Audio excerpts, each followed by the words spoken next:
What happens when Batman dies? That is a trick question, because we all know that Batman and Robin will never die. Except in 2009, when Batman technically died. Bruce Wayne was killed in the Final Crisis storyline, but that was not the end of Batman. In fact, this was only the start of a brand new era, where Nightwing became the new Batman, with a whole new line of comics that lasted for about 2 years and which nobody really talks about. It seems like the only Dick Grayson Batman stories that get attention are Grant Morrison's Batman and Robin and The Black Mirror by Scott Snyder, but these are just a small fraction of all the Bat Grayson stories, so let's dive into this era of Batman to understand why it is so underrated and to find out if Nightwing was a good Batman. After the death of Bruce Wayne at the hands of Darkseid, the Batman comics went on a 3-month hiatus, and instead of the regular monthly comics, DC published Batman: Battle for the Cowl, the big storyline that showcases what exactly happened after the death of Bruce Wayne. Without Batman, Gotham City naturally became more dangerous, with criminals becoming less afraid and more vicious, like Mr. Freeze, who straight up attacks and kidnaps Commissioner Gordon, or the new Black Mask, who blows up Arkham Asylum and releases all of the inmates, trying to get them all to work for him. The Batman family does try to keep things under control, but they are outnumbered, and without Batman to guide them, they don't even have a plan of action. Deep down, everyone knows that they need Batman, not just to keep the criminals afraid and under control, but also to organize and lead the Batman family. It quickly becomes very evident for Nightwing that he needs to pick up the cape and cowl once again, but at first he refuses. He just can't bring himself to do it, and because he takes so long to make up his mind, someone else beats him to that, and a new Batman shows up in Gotham. A dark, violent, and vicious Batman. A Batman who kills with guns. The Bat family was always one step behind this Golden Age Batman, until Tim Drake started investigating, and thanks to his amazing detective skills, he figured out this villain was actually Jason Todd. Tim then tried to convince Nightwing to put on the cape and cowl, but Nightwing still refused, so instead Tim decided to do it himself and became Batman wearing the classic grey and blue batsuit in order to stop Jason. And that is brilliant, because it works as an excellent throwback to the introduction of Tim Drake way back in A Lonely Place of Dying. In that story, Tim deduced the secret identities of Batman and Robin, and realized that Batman needed Robin. But when he couldn't convince Nightwing to become Robin again, Tim decided to put on the Robin costume himself to help Batman. And now history repeats itself, as Tim deduces the secret identity of the evil Batman and realizes that Gotham needs the true Batman. But when he couldn't convince Nightwing to become Batman again, Tim decides to put on the Batman costume himself to help Gotham. These are the little details that are wonderfully poetic, and that's how Tim Drake becomes Batman. Unfortunately, Tim is no match for Jason, who is much more ruthless and violent. Tim had the right idea, and his detective skills were good enough to be Batman, but Jason is just a much better fighter, leaving the fate of Gotham in the hands of Nightwing. This is how we get an amazing final fight between Dick and Jason for the legacy of the Bat. For Jason, this battle is about giving Gotham a better kind of Batman, one that is not afraid to do what is necessary, even if that means to kill his enemies. For Nightwing, however, this fight is all about protecting Gotham and honoring the legacy of Bruce, and it's only thanks to this fight that Dick Grayson finally comes to terms with the fact that Gotham needs a Batman, a good version of Batman that only he can provide. That is how Dick Grayson became Batman once again, and the fact that he didn't want to do it at first is perfectly consistent. Because even as far back as Nightfall, Nightwing believed that Batman may have a successor, but he could never have a replacement. Nightwing never wanted to replace Batman, and the only reason he did it back in Prodigal was because Bruce asked him to do it. Dick did a great job as Batman back then, but another reason why he did it was because he knew that someday Bruce would come back and take that responsibility off his shoulders. That's the main difference between then and now, because now Bruce is not coming back. At least not at this moment, which is why Nightwing took so long this time. Battle for the Cowl is not exactly a great story. Even though it has good moments, it also has a lot of problems in terms of pacing and characterization. But the reason it's so important, besides showcasing the transition from Nightwing to Batman, is because it allows us to understand why it was so hard for Dick to step up and become Batman again. Because now, it was permanent. By 2009, Dick Grayson was the new Batman, and DC Comics started a new era called Batman Reborn, which followed the growth and evolution of Bat Grayson in the main Batman comics, including Batman, Detective Comics, Streets of Gotham, and Batman and Robin. In this new era for Batman, DC Comics made a number of changes, both big and small. First of all, Dick moved out of Wayne Manor and started operating from the Wayne Foundation building, just like it was in the 1970s. The Batcave and Wayne Manor, however, were not completely abandoned, and instead it became the base of operations for Oracle and Stephanie Brown as the new Batgirl. Batman also started using a flying Batmobile, which Bruce was already building before dying, and it was finished by Damian, who also became the new Robin. That was Dick Grayson's idea, to guide the reckless and impulsive Damian and channel his destructive energy into something good. However, that meant leaving Tim Drake out of the picture, forcing him to adopt a new identity as Red Robin.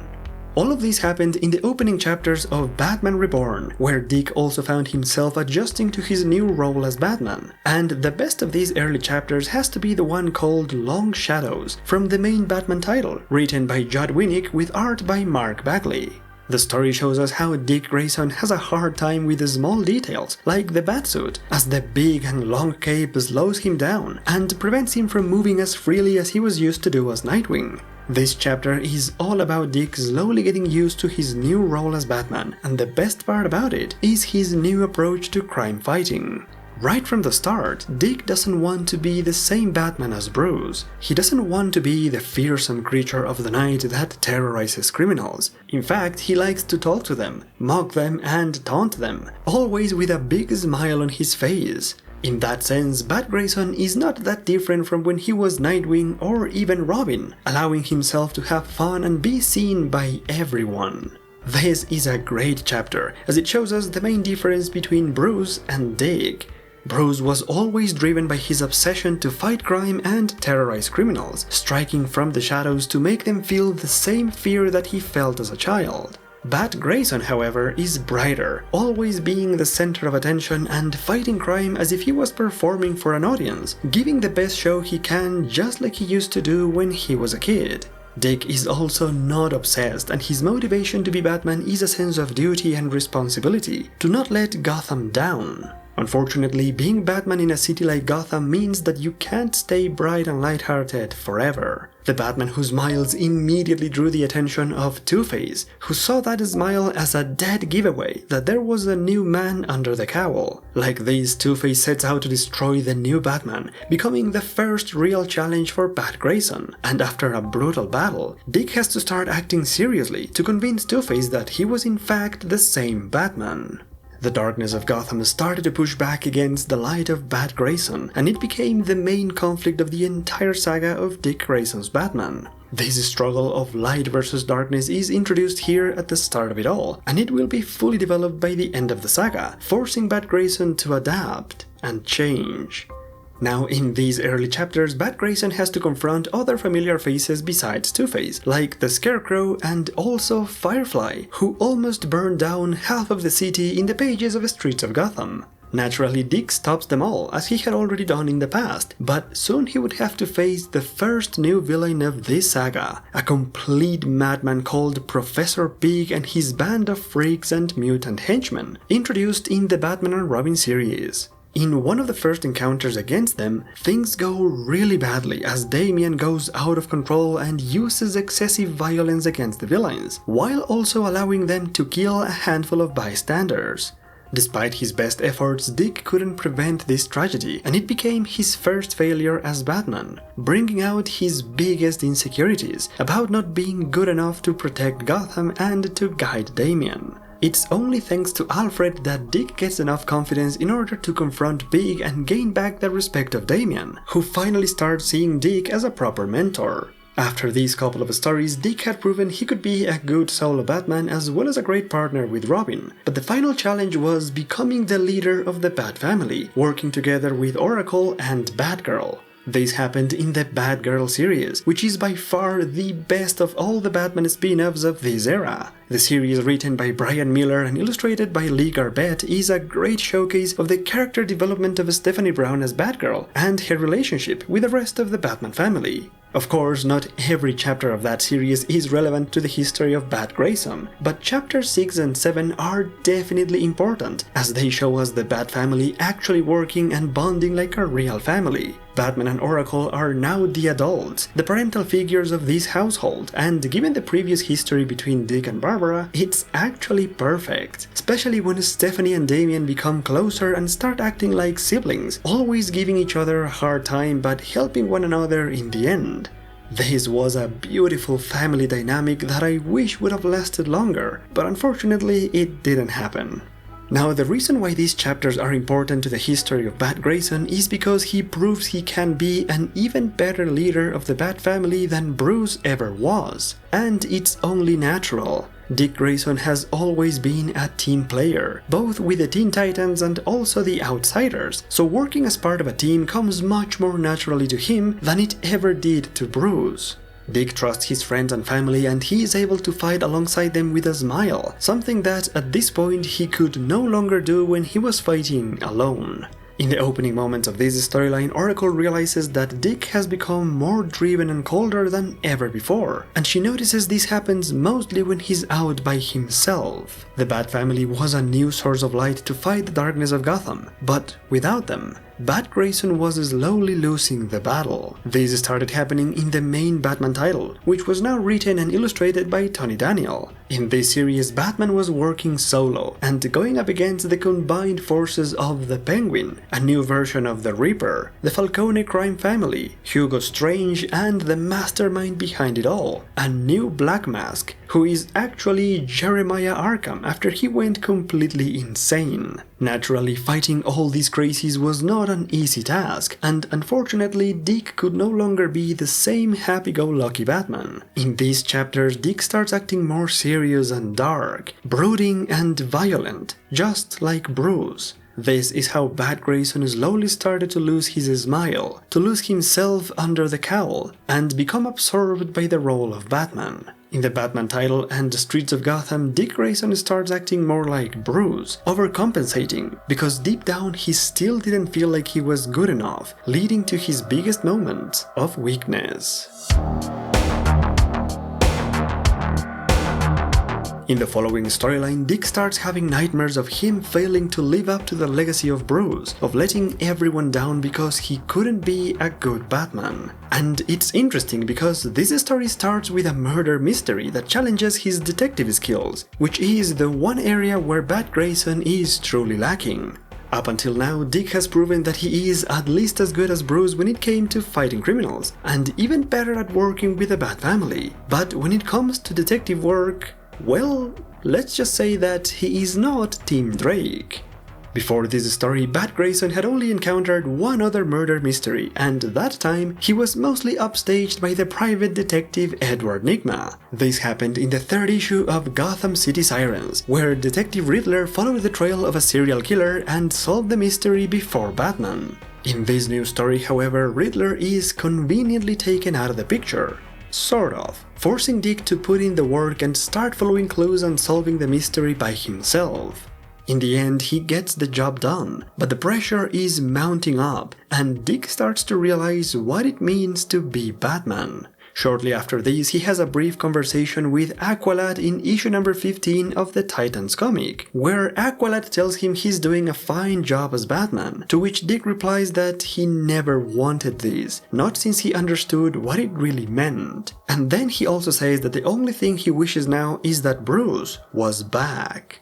This idea of Dick wanting Bruce back only gets worse when Jason Todd returns. In the Batman and Robin series, Grant Morrison brings back Jason Todd for the first time since Battle for the Cowl, giving him a new Red Hood costume, a new sidekick, and a whole new background that actually doesn't work at all. Red Hood also gets a new enemy called Flamingo, who is an evil, murderous, and weird psycho in a pink outfit. Batman and Robin eventually stop the pink and red bad guys, but in the aftermath, Jason tells Dick that if he could come back with a Lazarus Pit, then so can Bruce. That was the only motivation that Dick needed in order to take the corpse of Bruce, which he had been keeping in a secret vault underneath the Batcave, and take it to a Lazarus Pit to bring Batman back. And the fact that Dick was keeping Bruce's corpse like that is the biggest sign that he was willing to do anything to have Bruce back. Dick had not come to terms with Bruce's death, and nothing would have made Dick happier than having Batman back and him going back to being Nightwing. Unfortunately, that was just not meant to be, because something went terribly wrong. The Batman corpse that Dick put in the Lazarus Pit was not Bruce Wayne, but rather a clone created by Darkseid before Batman was apparently killed. As a result, this zombie Batman immediately starts attacking everyone until Grayson stops him with help of Batwoman. The plan of bringing Bruce back had failed, but not everything was lost. Without the actual corpse of Batman, everyone now realized that Bruce might not be dead after all, and this was a huge turning point for Dick Grayson. It was only a matter of time before Bruce Wayne would officially return, and Dick Grayson was full of hope now. The following stories in the main Batman title and Detective Comics reflected this, with Dick often thinking back to the time when he was Robin, working with Bruce and fighting against supervillains like the Joker. This wonderful story was published in Detective Comics number 866, written by Denny O'Neil, who really understood the challenge that Dick has to overcome to become Batman, and stop comparing himself to Bruce all the time. This is one of the highlights of this era, where Dick Grayson finally becomes comfortable being dark and spooky as a way to honor the legacy of Bruce. Another chapter that is equally great happens in Batman number 703, where Dick Grayson has to deal with an angry and rebellious Damian, which reminded him a lot of himself when he would throw tantrums at Bruce. In this story written by Fabian Nicieza, Damian gets really upset because Dick intentionally allowed a criminal to escape. And so Dick tells Damian the story of when Bruce did the same thing, allowing the forgotten villain called the Getaway Genius to escape as an act of mercy, as the criminal was stealing medicine for his own cancer treatment. Not only that, but Bruce went as far as paying back all the stolen medicine and also created a health insurance plan for the Getaway Genius. That was a big lesson in compassion for Dick back then, and now it becomes a big lesson for Damian as well, who can't wait for his father to finally come back. The idea of Bruce Wayne's return was a much needed source of light and optimism, giving Dick back his smile and allowing him to be bright once again. However, Dick couldn't just idly wait for Bruce to come back on his own, and instead he actually started looking for Bruce alongside Damian and Alfred, investigating the history of the Wayne family and following clues that would help them find Bruce sooner than later. This is how the best storyline in the Batman and Robin series begins, with Batman and Robin finding secret messages hidden deep inside Wayne Manor that connect the whole history of the Wayne family with the mystery of how Bruce became lost in time. Their mission was a bit sidetracked when Talia started to mind control Damian in order to kill Dick, but once they managed to defeat the evil mother, they resumed the investigation and found a connection between the historical clues in Wayne Manor and the Black Glove. As it turns out, Dr. Simon Hurt had been planning a huge comeback to finally take over Gotham and destroy the entire legacy of Batman. In order to do this, Dr. Hurt released Professor Pig and his army of freak Dolotrons, unleashing a massive wave of destruction upon Gotham. Meanwhile, Dr. Hurt himself goes straight up to Wayne Manor in order to perform a ritual and summon the demon Barbatos once again.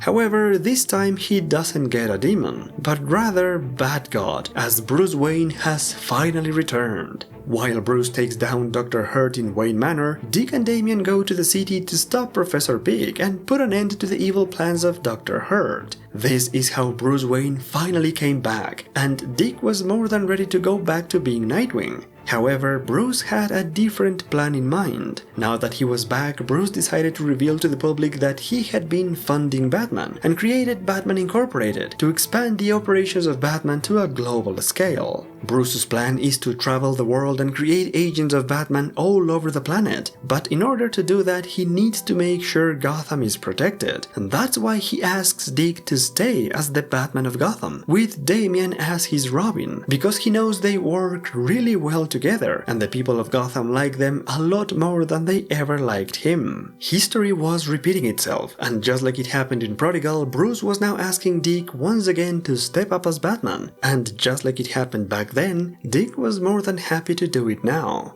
The fact that Bruce was back and that he asked Dick to stay as Batman gave Dick a huge boost in confidence and morale, as now he doesn't have to worry anymore about not being good enough, because Batman himself has now put his full trust in him. Because of that, Dick was finally able to be the kind of Batman that he wanted to be, without trying to imitate Bruce and actually own the cape and cowl. Even Damian noticed that Dick started acting more like himself, which was really nice to see. The only downside to this new chapter in the saga of Bat Grayson was that he didn't really have a proper challenge. Ever since Bruce came back, the villains that Dick had to confront were very underwhelming. First, he had to stop the Sensei and his weird plan of getting a magical mask that would give him superpowers. Then he had to fight the Riddler, who is back to being a full-blown villain, along with a new henchgirl called the Riddler's daughter. And then Dick had to fight a new villain called Absence, which has to be the most ridiculous modern Batman villain, as this is an evil criminal lady that has a literal hole in her head. And I think that is one of the reasons this run is so underrated, as the majority of the Batman comics were just not giving Bat Grayson interesting storylines or cool villains since the return of Bruce Wayne. One example of that is the Batman and Robin series, which was no longer being written by Grant Morrison, and the new writers started rehashing old villains like Red Hood or creating weird ones like this killer called the White Knight, who had the superpower of shining like a LED light. Meanwhile, in the main Batman title, Batman had to fight the new Azrael who was being manipulated by Ra's al Ghul, which was the highlight of that series, as the only other villain that Batman faced there was Two-Face yet again.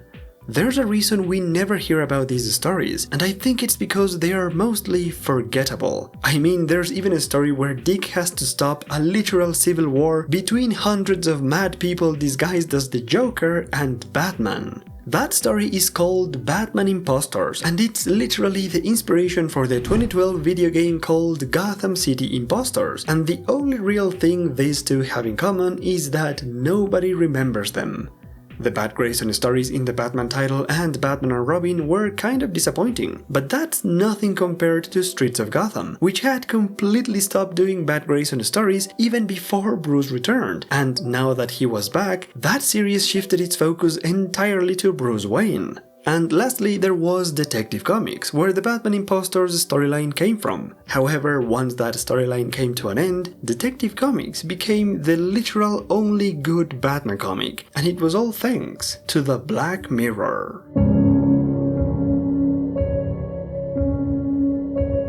In 2011, DC Comics hired Scott Snyder to become the new writer of Detective Comics, and that was the best thing that could have happened to Bat Grayson.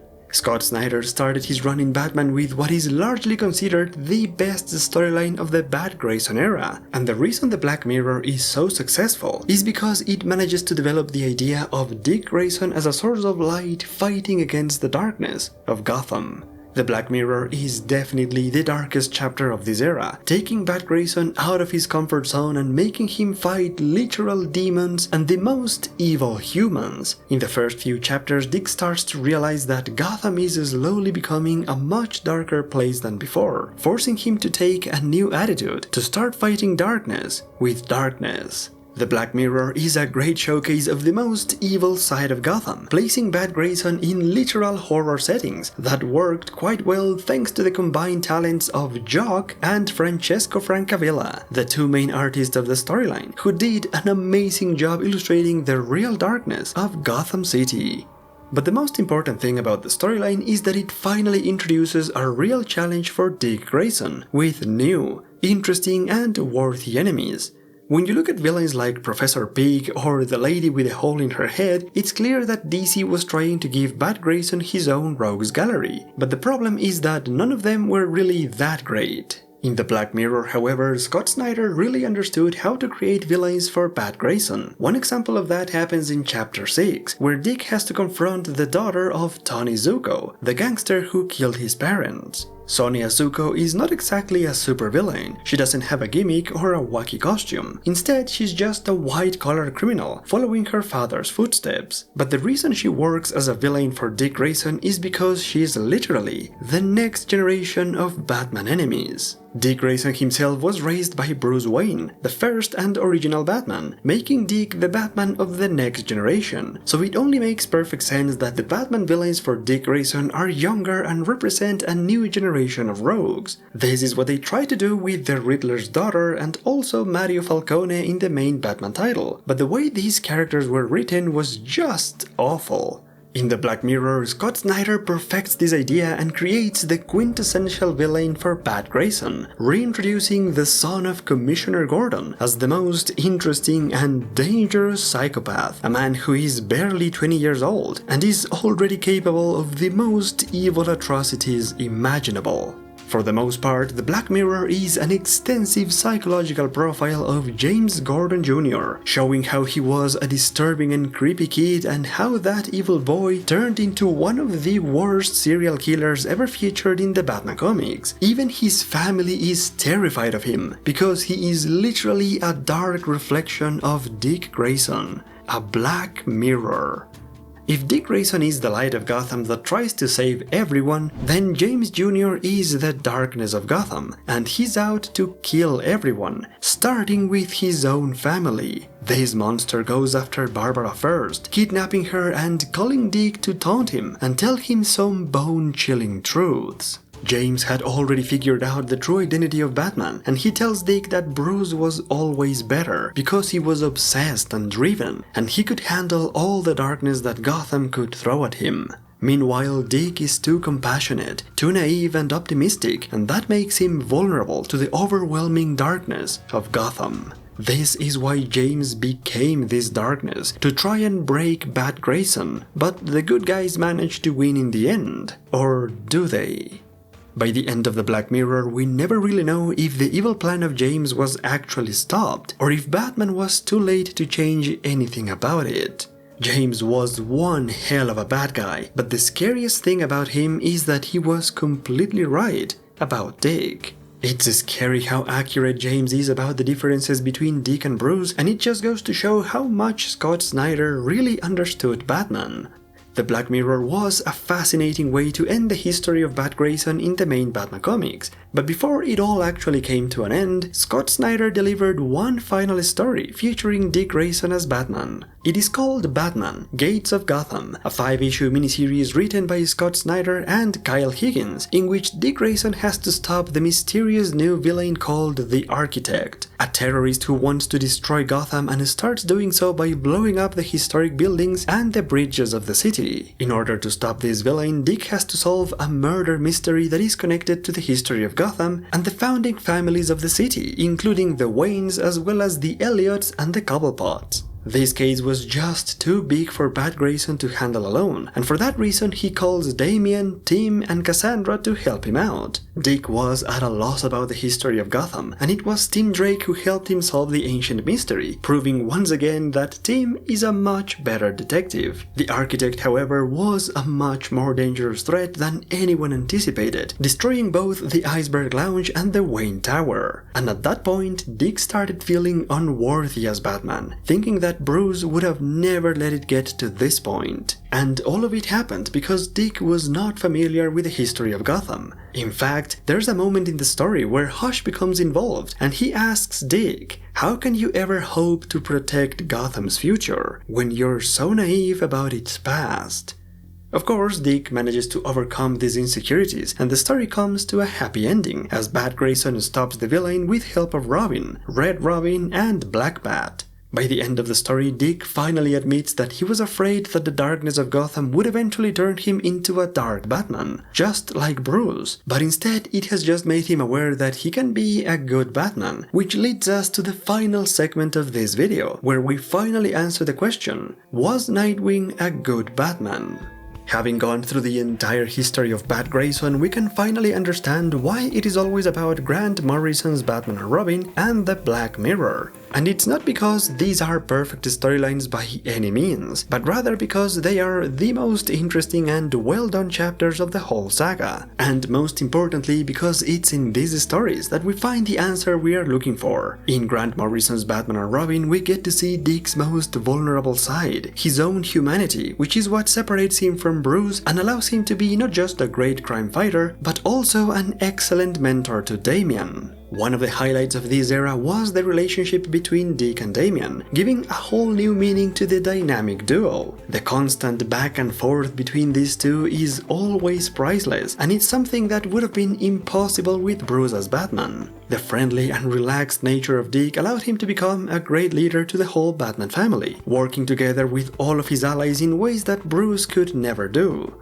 Bruce always used to do everything by himself, even if it sometimes backfired, but Dick was able to acknowledge his own limitations, like when he admits he needs a hand doing detective work, asking Tim Drake to help him out. Dick Grayson is by no means the world's greatest detective, but he sure can be a great team player, gathering and organizing his friends to get things done. Unfortunately, not everything about being Batman was always positive for Dick Grayson, and the negative side was masterfully explored by Scott Snyder. The Black Mirror and Gates of Gotham are two storylines that show us just what it takes to be Batman, to always be in a constant battle against the most vicious darkness that Gotham City has to offer. In these stories, Dick learns just what it means to be Batman. The Black Mirror shows us that it means to be driven by obsession in order to stand against insurmountable evil night after night without breaking. And as James Jr. points out, there will come a time when this darkness becomes too much for Dick, and he will either break as Batman, or he will be forced to become darker. Meanwhile, Gates of Gotham shows us that being Batman also means having a deep historical connection to Gotham City, something that Bruce Wayne has by default. After all, it was his family that built the city, and he has roots on that land that go way back to the literal dawn of time. Dick Grayson doesn't have any of that. He wasn't even born in Gotham. And when he becomes Batman, the first thing he does is to abandon Wayne Manor, one of the first buildings of that city. And yet, despite all of that, Dick managed to overcome every obstacle in both of these stories, showing that he may not be an ideal Batman, but he was definitely good enough. So the answer is yes, Nightwing was indeed a good Batman, but being Batman was not good for him. Because it's true that Dick was slowly adapting himself to the darkness of Gotham, changing his personality to become a better Batman, losing his own light and pushing beyond his limits, quite literally becoming just like Bruce's version of Batman. And that's not good, because being Batman is just not who Dick is. The thing about Dick Grayson's Batman is that it can be absolutely great, but only for a short time. That is what happened in Prodigal, and it's also what happened here. The darkness of Gotham had already started to change him, and at some point he would have broken down, because nobody can deal with all that darkness all the time without breaking. Nobody, except Bruce Wayne. After a little more than 2 years, DC Comics fully realized this, and in a massive turn of events in 2011, they decided to set things right, making Bruce the one and only Batman once again, and allowing Dick Grayson to become Nightwing as well. It all happened thanks to the New 52, and I think it's about time to start talking about that one, so stay tuned for the upcoming videos. In the meantime, thank you all so much for watching this video. For me, there is no other Batman than Bruce Wayne, but it's always fun to see people come up with new ideas like this one, because it always creates some of the most interesting stories. In any case, a massive thanks to all of my patrons, and a special thanks to Thomas Murray, Walt Scalar Batman, John Papp, Kay, Caronade, Marco Daniel, Ace Mowick, MP, and Kyle. Thank you all so much for watching, and I will see you in the next one.